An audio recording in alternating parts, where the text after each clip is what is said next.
Greetings of the day, investors. Myself, Samarth Sabharwal, director at level funds private limited, and आज हम एक बहुत ही exciting conversation लेके आए हैं कैनफो के बारे में. ICICI Prudential Multi Asset Active Fund of Fund. And today we have with ourselves Mr. Ravinder Sharma ji, product specialist at ICICI Prudential Mutual Fund AMC. Thank you first of all आपने हमें invite किया इस broadcast के लिए for the investor. देखो ये नया fund आया है, बहुत ज़बरदस्त थीम के साथ आया है इन्वेस्टमेंट के लिए. अगर मैं बात करूँ एज अ इन्वेस्टर, मैं अपना पैसा निवेश करता हूँ तो मेरे पास आज के पे कौन कौन सी एसेट क्लास अवेलेबल है. I use to invest equity fund में पैसा डालता हूँ मैं. I use to invest to debt kind of funds और प्रीशियस मेटल जिसमें गोल्ड और सिल्वर की बहुत ज़्यादा मतलब इन्वेस्टमेंट करते हैं लोग. और लोगों को लगा कि गोल्ड और सिल्वर में मैंने कहीं रैली मिस कर दी, फोमो का फियर आउट होता है, क्योंकि लोगों को लगता है कि किस टाइम पे एंट्री एग्जिट करना है, वहाँ पे लोगों ने उसको मिस किया अपॉर्चुनिटी को. पर we are coming with the fund multi asset fund of fund is multi asset fund of fund active category, जहाँ पे मैं equity, debt and precious metal में सिल्वर और गोल्ड सब में एलोकेशन ले रहा हूँ. तो एज अ इन्वेस्टर जो मैं पहले अलग अलग कैटेगरी के फंड में इन्वेस्ट करता था, यहाँ पे एक सिंगल प्लेटफॉर्म पे मुझे इक्विटी, डेट एंड गोल्ड और सिल्वर का एक्सपोजर सिंगल प्लेटफॉर्म में मिलता है. Okay.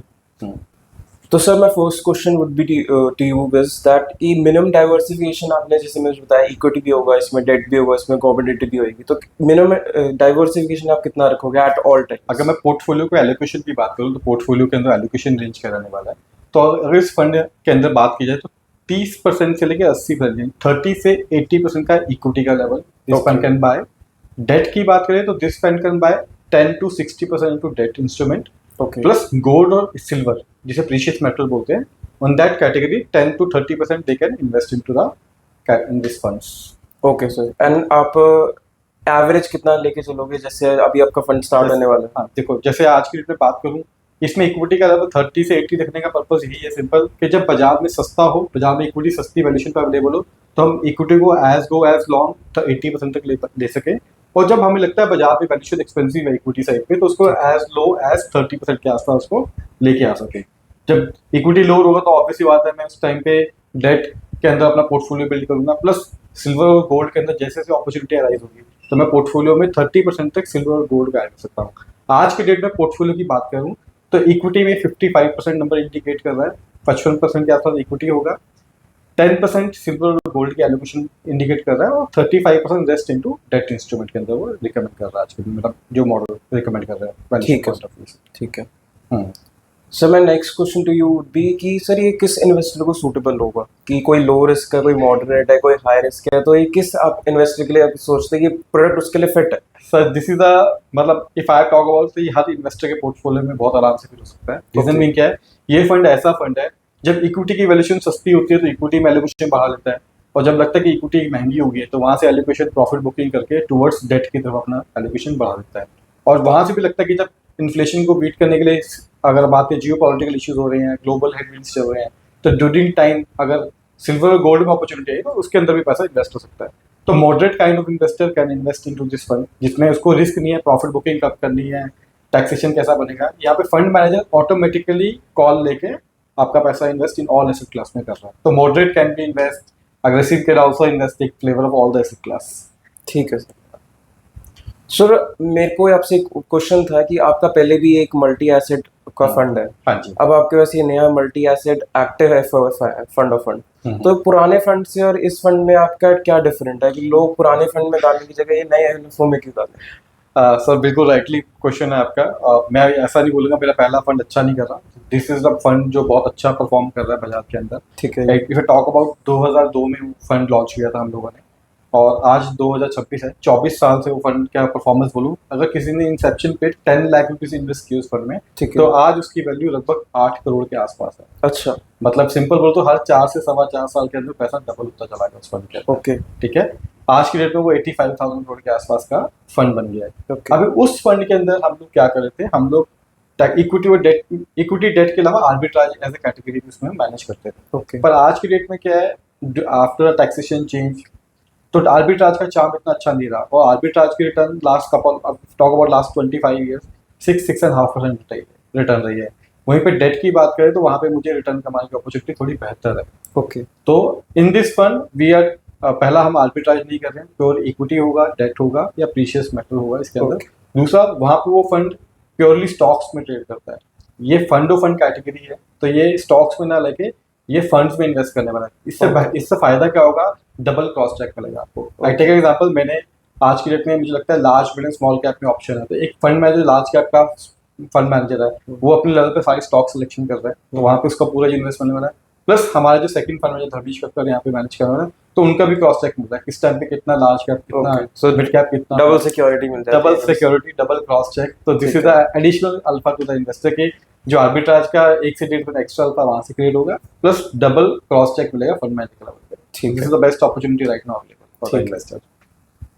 सर, मेरा अगला क्वेश्चन ये रहेगा कि अगर कोई इन्वेस्टर मेरे पास आता है, वो कहता है कि मैं इस फंड में क्यों इन्वेस्ट करूं, मैं इक्विटी के अलग फंड में इन्वेस्टमेंट करूंगा, मैं प्योरली डेट के अलग फंड में इन्वेस्टमेंट करूंगा, और मेरे पास गोल्ड सिल्वर का अलग फंड है, मैं उसमें इन्वेस्टमेंट करूंगा, तो मैं आपके एक ही फंड में कंसंट्रेशन अपना पूरा पैसा इसमें क्यों लगाऊं? इसमें मैं तो हाँ, उसका आप क्या उसके आपका जवाब दोगे इन्वेस्टर का? इस पे मैं 2 बातें रखना चाहूंगा। देखो, अगर आप एक्टिवली खुद इन एसेट क्लास में एलोकेशन दे सकते हो, देखो नॉर्मली हम लोग सब इन्वेस्टर हैं, हम लोग अपने डे रूटीन के काम में बिजी रहते हैं। अभी आज के में छोटा सा मैं आपको बोलूँ, सिल्वर और गोल्ड में सबसे ज्यादा एलोकेशन इन्वेस्टर ने कब लिया? जब सिल्वर बॉटम प्राइस पे था, कि जब सिल्वर ने 2.5 लाख 3 लाख का एंट्री क्रॉस करके 4 लाख पे जा चुका था। मैक्सिमम इन्वेस्टर कब आए? जब तेजी बाजार के अंदर आ चुकी थी, तेजी चेस करने के टाइम पे इन्वेस्टर ने एंट्री किया। जबकि आपको मैं छोटा सा हिस्ट्री आईसीसी प्रू को बताता हूँ। As a ICICI Pru agency, हमने 22 दिसंबर 2022 में सिल्वर और गोल्ड में अपना एक्सपोजर बढ़ाना शुरू कर दिया था। Okay, you remember that time जब 2022 में रशिया यूक्रेन वॉर स्टार्ट हुई थी, तो रशिया यूक्रेन वॉर के टाइम पे रशिया ने बिफोर स्टार्टिंग द वॉर अपना कुछ पैसा यूएस का से इन्वेस्ट किया था। तो वॉर के दौरान रशिया ने बोला यूएस से कि मुझे मेरा पैसा चाहिए, तो यूएस ने मना कर दिया, नहीं पहले वॉर रुको देन वी विल सी। तो पूरे वर्ल्ड को समझ आया कि भाई कहीं ना कहीं कुछ इश्यूज चल रहे हैं। पूरे वर्ल्ड ने उस टाइम पे क्या किया, अपना पैसा जो डॉलर्स था उसको स्वैप करना शुरू किया through silver and gold asset class में। किसी भी व्यक्ति ने उस समय एंट्री नहीं लिया था। आईसीसी प्रू एजेंसी हम लोगों ने सिल्वर और गोल्ड दिसंबर 2022 से ऐड करना शुरू किया पोर्टफोलियो में, और एग्जिट कब लिया? दिसंबर 2025 में। तो जब लोग एंट्री ले रहे थे, जब प्रॉफिट बुकिंग की टाइम थी, तो उस टाइम लोग एंट्री करते। तो ये गलती कई बार इन्वेस्टर करते हैं अपने पोर्टफोलियो में। दूसरा जो पॉइंट ऐड करूंगा यहाँ पे, इसे बोलते हैं राइट टाइम पे एंट्री एग्जिट, या एक सिंपल शब्द में बोलूँ, मैं बोलता हूँ BSE is not Bombay stocks, buying, sizing and exit. कोई भी एसेट क्लास आपको अच्छी लग रही है उसमें बाइंग करो, देन उसकी साइजिंग करो, क्योंकि रिटर्न बनेगा, साइजिंग होगा तब रिटर्न बनेगा, और फिर राइट टाइम पे एग्जिट करना भी इंपॉर्टेंट है। जैसे मैंने इसमें आपको प्योरली दिखाया, December 2022 we take entry into silver and gold, हमने पैसा एलोकेट किया, बढ़ाते चले ग्रेजुअली, और दिसंबर 25 में एग्जिट भी कर गए। ठीक है, और उसके बाद हमने देखा लास्ट कपल ऑफ मंथ में how precious metal last 6 month में कितना नीचे से गिरा, तो लोगों को वो चीज समझ गई। दूसरा पॉइंट है टैक्सेशन का, क्योंकि एट अ क्लाइंट लेवल आप अगर इक्विटी से प्रॉफिट बुक करके टुवर्ड्स डेट में जा रहे हो या प्रीशियस मेटल में जा रहे हो, तो टैक्सेशन भी एक बहुत बड़ा कंसर्न खड़ा जाता है। तो अगर वो चीजें मैनेज कर सकते हो अपने, दैट्स गुड। लेकिन फंड मैनेजर के पास कहीं ना कहीं बेटर रिसर्च है, better entry, he is qualified to do that. हाँ, एग्जैक्टली। तो बेसिकली सर का कहना है कि अगर आप एक इन्वेस्टर हो, आपका मेन बिजनेस है, कोई आप जैसे कोई दुकान है आपकी, आपका कोई बिजनेस है, तो आप उतने अच्छी एक्सपर्टीज पे वो चीज नहीं कर पाओगे जो एक फंड लेवल पे फंड मैनेजर कर पाएगा। तो उसका तो प्रोफेशन ही यही है, उसने डिग्रीज, क्वालिफिकेशन, लाइफ का एक्सपीरियंस अपने चीज को दिया होगा। ठीक है सर। सर मेरा अब नेक्स्ट क्वेश्चन होगा, हमने टैक्सेशन की बात करी है, तो इस फंड की टैक्सेशन कैसे रहेगी इन्वेस्टर्स के लिए? सर जैसे ये फंड ऑफ फंड कैटेगरी के अंदर आता है, तो इसमें क्या बोलते हैं, 2 साल के बाद अगर आप पैसा विड्रॉ करते हो, ओके, 2 साल के बाद long term capital gain is 12.5%, okay, और अगर आप 2 साल से पहले करते हो तो शॉर्ट टर्म कैपिटल गेन बोलते हैं। और शॉर्ट टर्म कैपिटल गेन में क्लब टू योर इनकम, तो आपकी 2 साल से पहले कोई भी विड्रॉल होगा तो शॉर्ट टर्म में विड्रॉल पे कैपिटल में ऐड हो जाएगा इनकम के अंदर। अगर आप टैक्सेबल स्लैब में फॉल करते हो देन यू हैव टू पे for the tax, slab rate के हिसाब से टैक्स लगेगा। अगर 2 साल के बाद आप जो भी विड्रॉ कर रहे हो गेन के ऊपर 12.5% आपको कैपिटल गेन। ठीक है सर, और कोई एग्जिट लोड इसमें? 1 साल तक 1% एग्जिट लोड है, लेकिन 30% यूनिट आप फ्रीली विड्रॉल कर सकते हो इस फंड से। Okay, I take an example, मैंने 1 लाख रुपए इन्वेस्ट किया, ठीक है, और मुझे इमरजेंसी में 30,000 रुपीज की रिक्वायरमेंट पड़ेगी, तो up to 30,000 there is no exit load. Okay, अगर उससे ज्यादा विड्रॉल कर रहा हूँ तो 30 का जितना ज्यादा करूंगा उसके बाद 1% एक्सिट लोड एग्जीक्यूट होगा। ठीक है, very clear sir, thank you.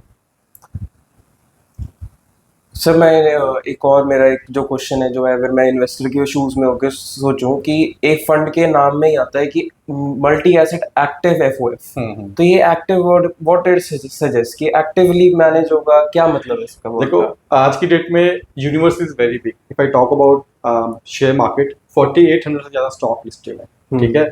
और 4800 के स्टॉक्स में उसमें स्टॉक सिलेक्शन करना वो बहुत बड़ा डिफरेंट टास्क है। तो इस एक्टिव का मतलब क्या होता है, as a fund of fund category के अंदर मेरे फंड मैनेजर एक्टिवली आपके जो फंड्स होंगे, जिसमें लार्ज कैप हो गया, मिड कैप हो गया या स्मॉल कैप हो गया, या किस टाइम पे डेट की तरफ मूव करना है और किस टाइप गोल्ड और सिल्वर में मूवमेंट करना है, तो फंड मैनेजर को एक्टिवली एंट्री और एग्जिट लेके मैनेज करने वाला है, जिसे बोलते हैं active funds. Okay, so basically fund manager actively manage करेगा, ये नहीं कि एक फंड में लगा दिए फिर उस फंड के चली जा रहा है, रिटर्न आई जा रही है। तो वही ड्यूल फंड मैनेजर का बेनिफिट मिलेगा एग्जैक्टली कि फंड स्विच होते रहेंगे, ये नहीं कि एक बार आपने कॉन्ट्रा में लगा दी तो कॉन्ट्रा में लगा रहेगा, वैल्यू में लगा रहेगा, वैल्यू में ग्रोथ में कॉन्ट्रा में शिफ्ट हो ही जा रहा है। ऑटोमेटिकली फंड मैनेजर कॉल दे रहा है और आपके पैसे को डिफरेंट सेक्टर्स में, डिफरेंट एसेट क्लास में, इक्विटी, डेट, गोल्ड और सिल्वर, उसमें अंडरवेट ओवरवेट करके आपको बेटर परफॉर्मेंस बना के देगा। ठीक है सर। सर एक और क्वेश्चन एक इन्वेस्टर के दिमाग में आता है कि जैसे अब मार्केट थोड़ी आजकल वॉलेटाइल है, ग्लोबली आपको पता है वॉर वगैरह की सिचुएशन है, तो पता नहीं लगता है कि आज मार्केट ऊपर जाएगी, कल मार्केट क्या जाएगी, किसी को कुछ नॉलेज नहीं है। तो जैसे अब आपका नया इन्फो आ रहा है, तो आपको क्या लगता है आपका फंड आने वाले 1-2 साल में कैसी परफॉर्मेंस देगा अगर ग्लोबल क्यूज अनसर्टन रहती है, मार्केट वॉलेटाइल रहती है? बिल्कुल। First of all thank you, आपने ये क्वेश्चन पूछा, मैं चाहता हूँ इस क्वेश्चन के ऊपर आंसर दिया जाए। देखो बाजार का अगर लास्ट 46 ईयर की जर्नी हुई है, सेंसेक्स 1979 में आया था, लास्ट 46 ईयर में बाजार के अंदर बहुत सारे समय ऐसे हैं जब बाजार करेक्शन में गया है, फिर बाजार के अंदर रिकवरी हुई है और बाजार ने एक नया लेवल हाई बनाया है। मैं छोटा सा आपको डाटा देता हूँ, मतलब इफ यू टॉक अबाउट 100 का जो निफ्टी, जो आज मेरा सेंसेक्स है 100 पॉइंट से स्टार्ट हो गया, ऑलरेडी 86 प्लस पे जा चुका है, ठीक है। आज के पे करेक्शन भी से थोड़ा करेक्टेड है। 2020 में अगर मैं बात करूँ, 2020 जब कोविड आया था भारत में, या एग्जांपल दूं, जनवरी 2020 मार्केट ने, निफ्टी ने अपना 12,000 का नया लेवल हाई किया, 12,700 के आसपास टच किया, ठीक है। तो कोविड-19 पहला केस चाइना में फाइंड आउट हुआ, पूरे वर्ल्ड में स्प्रेड करते करते करते लगभग 3-4 महीने लगे और मार्च के अंदर पूरे वर्ल्ड तक स्प्रेड हो गया। अब 22 मार्च का दिन सबको ज्यादा हिस्टोरिकली लॉकडाउन लगा था पूरे इंडिया के अंदर, और पूरे वर्ल्ड में लॉकडाउन इंट्रोड्यूस हुआ था उसके बाद। तो मार्केट जब खुला उसके बाद तो मार्केट लगातार गिरता चला गया, 7700 के आसपास वहां पर लगा, मतलब बोलते 38% के आसपास करेक्शन आई। पर क्या बाजार वहां पे रुका? नहीं। आज बात करता हूँ मैं 7700 का लेवल की बात नहीं करता, जो जनवरी 2012 में 12,700 का लेवल टच किया था बाजार ने, सितंबर 2024 में अप्रोक्सीमेटली 26,000 टच कर दिया। यानी कि 4 साल से भी कम का समय लेके उसने इसको डबल से ज्यादा पे करेक्शन लेके, डबल से ज्यादा मार्केट को लेके गया, एप्रिसिएशन बाजार को मिला। अभी गोइंग फॉरवर्ड ये जो हेडविंड्स हैं चलते रहेंगे, कोई वॉर होगा, कोई इश्यूज ये चलते रहेंगे। इंडिया डोमेस्टिकली बहुत स्ट्रांग है, इंडिया के अंदर कॉर्पोरेट प्रॉफिट टू जीडीपी आज के डेट में 5.3 के आसपास पहुंच चुका है। कॉर्पोरेट्स के आज कोई इश्यूज नहीं है, बैंक की क्रेडिट ग्रोथ बहुत जबरदस्त है। इंडिया में फंडामेंटली आज के डेट में कहीं भी प्रॉब्लम नहीं है। जियोपॉलिटिकल इश्यूज चल रहे हैं, वो सोनर और लेटर रिजॉल्व हो जाएंगे, ठीक है। लेकिन यहाँ से बाजार आगे लगता कैसे है, मैं सिंपल कैलकुलेशन बोलता हूँ, अगर बाजार यहाँ से 12% से भी ग्रो करता है तो उसको बोलते हैं नॉमिनल जीडीपी। आज के डेट में भारत की जीडीपी 7% के आसपास ग्रोथ है और इन्फ्लेशन में भी काउंटिंग है 4.5%, 5%। तो दोनों को क्लब करते हैं तो 12% के आसपास जीडीपी ग्रोथ एक्सपेक्ट होती है आने वाले नॉमिनल जीडीपी ग्रोथ सालों में। अगर अगले 6 साल तक ये ग्रोथ मेंटेन हुई तो अप्रॉक्सीमेटली यहाँ से हमारा नंबर डबल हो जाएगा। तो यहाँ जो बाजार आपको 24,000 या 26,000 दिख रहा है, ये आने वाले कुछ सालों में 6 से 7 साल में 50,000 प्लस पे चला जाएगा। तो ये सब चीजें मिलेंगी बाजार के अंदर, लेकिन ये सब अपॉर्चुनिटी है। कलेक्शन की वजह से बाजार में वैल्यूएशन बहुत अट्रैक्टिव है, जो पैसा आज की डेट में डलेगा वो सबसे ज्यादा मल्टीप्लाई होगा। प्लस अब आते हैं इस फंड के ऊपर, मल्टी एसेट। ये मल्टी एसेट बाजार में अब जियोपॉलिटिकल इश्यूज हैं तो शायद इक्विटीज परफॉर्म नहीं करेगा, लेकिन वहाँ पे डेट एंड प्रीशियस मेटल का आपको परफॉर्मेंस का चांस मिलेगा। तो you can take allocation that. तो इस फंड का लाने का पर्पस यही है, जब बाजार में इक्विटी में पैसा बनाने की अपॉर्चुनिटी हो तो इक्विटी के अंदर एलोकेशन लेता जाएगा, जैसे आज इक्विटी के लेवल काफी करेक्टेड है। सिमिलरली डेट्स के अंदर एलोकेशन लेगा और प्रीशियस मेटल में गोल्ड और सिल्वर को पोर्टफोलियो में ऐड करता चला जाएगा, पोर्टफोलियो को ग्रोथ स्टोरी करने के लिए। तो आपके पास बैलेंस भी है, आपके पास ग्रोथ को पाने की अपॉर्चुनिटी इक्विटी के थ्रू भी है, और इन्फ्लेशन को बीट करने के लिए हेजिंग के लिए आपके पास गोल्ड और सिल्वर। ठीक है, this is the best combination right now available for us as a investor. So, sir, thank you so much for giving us such valuable insights on this fund, and I hope you would have answered all the investors' queries regarding to this fund. And in today's market scenario, मैं अपने एक investors को यही recommend करूँगा कि ये fund एक बहुत बड़ी अपॉर्चुनिटी है आज के लिए, बिकॉज इसमें जो डाइवर्सिफिकेशन हमें मिल रही है ये बहुत रेयरली मिल पाती है, इतनी diversification across equity, debt and commodity. तो मैं आपको ज़रूर बोलूँगा कि आप इसमें कुछ ना कुछ अपनी इन्वेस्टमेंट ज़रूर करें, बिकॉज ये अपॉर्चुनिटी वंस अ ईयर ही आती है। तो I just highly recommend to park your funds in this fund, which will, I have a very good feeling, would give exponential returns in the future. Thank you so much. Keep investing, keep making your wealth. Thank you.